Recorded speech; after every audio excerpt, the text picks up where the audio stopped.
मुसलमान सिख न हिंदू बोलता है, सरों पे चढ़ के जादू बोलता है। अभी तहजीब जिंदा है हमारी, अभी ये शहर उर्दू बोलता है। गज़ल के तौर पर एक दुआ है मेरी, दिल से निकली हुई दुआ है मेरी, जिसको गज़ल की शक्ल मिली है। काश मेरी दुआ में, काश मेरी दुआ में इतना असर हो जाए, काश मेरी दुआ में इतना असर हो जाए, हर दिल में मोहब्बत का शजर हो जाए। शजर मतलब पेड़।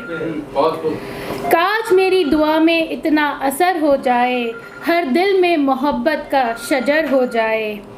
आफताब में जिस तरह, आफताब से जिस तरह रोशन है ये जहां, आफताब मतलब सूरज, आफताब से जिस तरह रोशन है ये जहां, तालीम से रोशन हर एक बशर हो जाए। तालीम एजुकेशन नॉलेज, तालीम से रोशन हर एक बशर हो जाए। अगला शेर है, बिला शिकवा हर आजमाइश को सह सकूं, बिला शिकवा हर आजमाइश को सह सकूं, बिना कोई शिकायत किए जो भी मरहले मुश्किलें आ रही हैं वो सब सहन कर सकूं, इसके लिए दुआ मांग रही हूँ। बिला शिकवा हर आजमाइश को सह सकूं, इतना बड़ा मेरा पैमाने सब्र हो जाए, इतना बड़ा मेरा पैमाने सब्र हो जाए। लगा है हौसला मुझ में भी, है हौसला मुझ में भी आसमान छूने का, है हौसला मुझ में भी आसमान छूने का, साथ मेरे अगर बस एक रहबर हो जाए, साथ मेरे अगर बस एक रहबर हो जाए। और एक आखिरी शेर, ये मैंने दिवाली के टाइम पे गज़ल लिखी थी और सभी को के साथ अपना शेयर भी किया था, तो आखिरी शेर जो है वो दिवाली के ऊपर ही है। लगाती हूँ दियों की कतारें इस उम्मीद पर, लगाती हूँ दियों की कतारें इस उम्मीद पर, इनसे रोशन किसी और का भी घर हो जाए। लगाती हूँ दियों की कतारें इस उम्मीद पर, इनसे रोशन किसी और का भी घर हो जाए।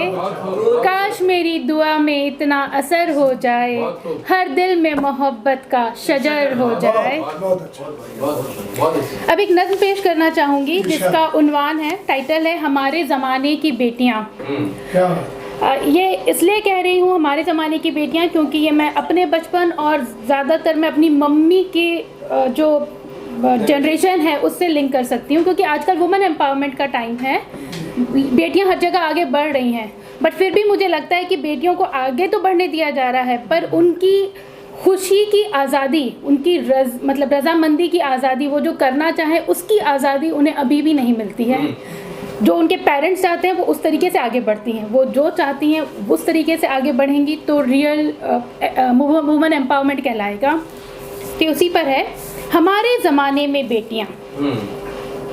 ये बिल्कुल मेरे साथ भी हुआ है, मेरी मम्मी के साथ भी हुआ है और आप सब महसूस कर पाएंगे इसे। हमारे ज़माने में बेटियाँ कलियों की तरह खिलती थीं, हमारे ज़माने में बेटियां कलियों की तरह खिलती थीं, फूलों की तरह महकती थीं।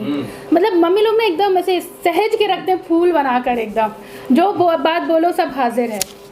तो हमारे ज़माने में बेटियां कलियों की तरह खिलती थीं, फूलों की तरह महकती थीं, हिरनी की तरह फुदकती थीं, कुंदन की तरह दमकती थीं।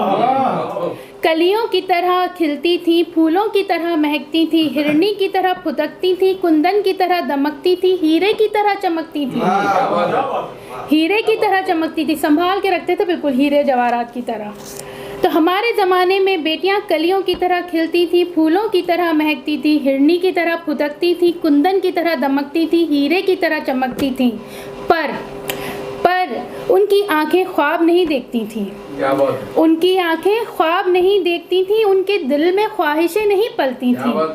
उनकी आंखें ख्वाब नहीं देखती थीं, उनके दिल में ख्वाहिशें नहीं पलती थीं, उनके अरमानों का नहीं था कहीं जिक्र। क्या बात? उनके अरमानों का नहीं था कहीं जिक्र, उनकी रजामंदी की नहीं थी कोई फिक्र, उनकी रजामंदी की नहीं थी कोई फिक्र। वो कभी गुड़िया कभी परी तो कभी देवी थी, वो कभी गुड़िया कभी परी तो कभी देवी थी, नहीं थी कभी नहीं थी कभी भी नहीं थी। खुदा की कुदरत एक इंसान, खुदा की कुदरत एक इंसान, जिसमें आखिर बसती है जान, जिसमें आखिर बसती है जान। और मैं अपनी बात बस आखिर में एक इस शेर के साथ ख़त्म करना चाहूँगी। हर कली खिलकर गुलजार हो जाए, मैं अपनी बेटियों को भी देखती हूँ तो बस मुझे यही लगता है, हर कली खिलकर गुलजार हो जाए, पाक पाक सबका अगर किरदार हो जाए, हर कली खिलकर गुलजार हो जाए, पाक अगर सबका किरदार हो जाए। बहुत बहुत शुक्रिया। कोशिश हमारी, हौसला आपका।